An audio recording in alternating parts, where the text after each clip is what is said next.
আসসালামু আলাইকুম। কোনো এক সময় ভাবতাম যে হক কথাগুলো বলবো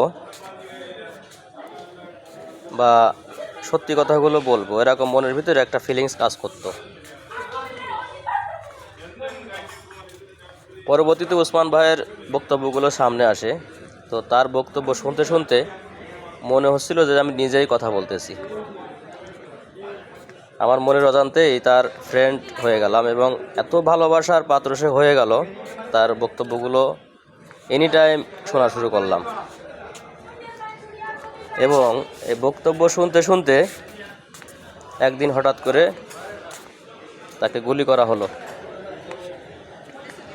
মনে হচ্ছিল যে গুলিটা যেন আমার কলিজায় এসে লাগলো এবং অনেক কষ্ট পাইছি। মেবি কয় রাত আমি ঠিকমতো ঘুমাইতে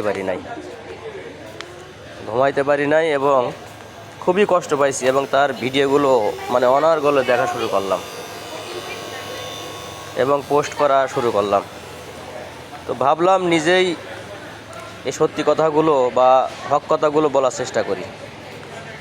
মৃত্যু তো একদিন হবেই।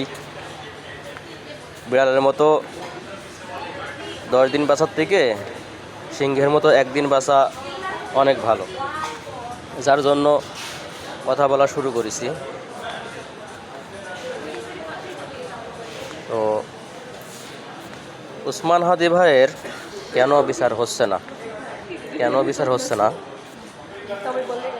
তো আমরা দাবি জানাই প্রবাস থেকে, আমি দুবাই প্রবাসী, যে ওসমান হাদি ভাইয়ের বিচার হোক এবং খুব তাড়াতাড়ি হোক। আর যে যেখান থেকে পারেন ওসমান ভাইয়ের জন্য দোয়া করেন। আমিও দোয়া করি আল্লাহ তাআলা ওনাকে জান্নাতুল ফেরদৌস দান করেন। আমিন। আসসালামু আলাইকুম।